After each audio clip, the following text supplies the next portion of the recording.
Mr. President. The Majority Whip. Mr. President, the monstrous chain of tornadoes and violent storms that rampaged across Illinois and 5 other states last Friday is a terrible reminder in America that we are all one people. The killer storms didn't stop at state lines. They didn't discriminate based on skin color, creed, political party, or age.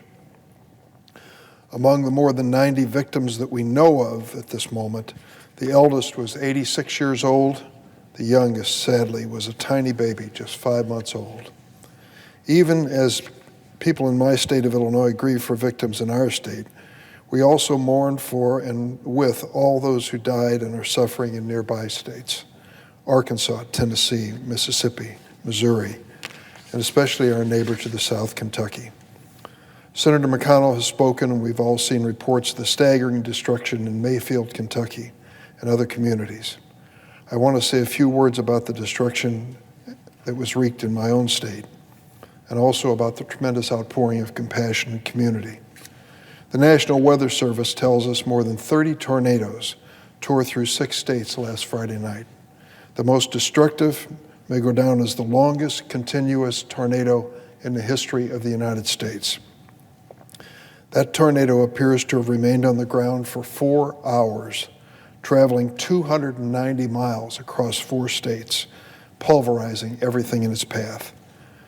From Kentucky, there are reports of objects being lifted 30,000 feet in the air by the force of the tornado. Treasured family photos were found 100 miles away.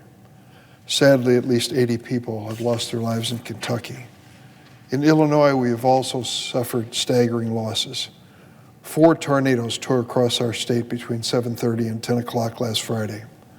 The greatest devastation was in Edwardsville, Illinois, in Madison County, where a powerful tornado with winds up to 155 miles an hour peeled the roof off a massive Amazon distribution facility about 9 o'clock.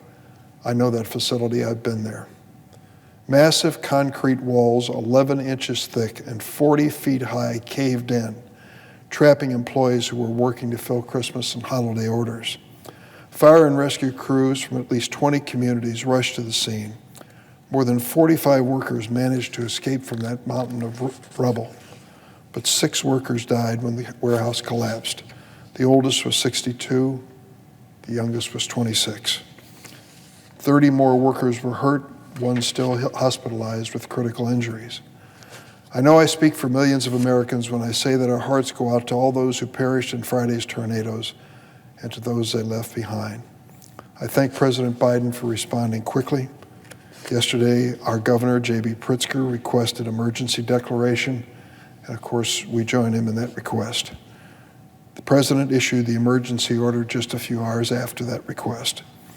This assistance will help our state immediately, but there's more to do. Thanks to the Red Cross and so many volunteers, local residents, and communities across Illinois for pitching in to help the victims. Supplementing that fine work are volunteers who have come to help in any way they can. It was ironic that last week I had a coffee for a man named Jose Andres. Jose Andres is well known by many across the country for his extraordinary efforts to feed hungry people. Last Tuesday, he spoke to us and a few members of our caucus about his nonprofit organization, the World Central Kitchen. They've come to the rescue of people in need in Puerto Rico and Haiti and all across the United States. Today, World Central Kitchen is on the ground in Mayville, Kentucky, where the tornado struck last Friday, providing hot food to the victims. It's a time when America, a divided nation, actually sees our nation coming together. The tornadoes didn't distinguish between red states and blue states, between Trump supporters and Biden supporters. And it's my great hope that the Senate will also put aside its politics for a few moments and stand together to help the victims.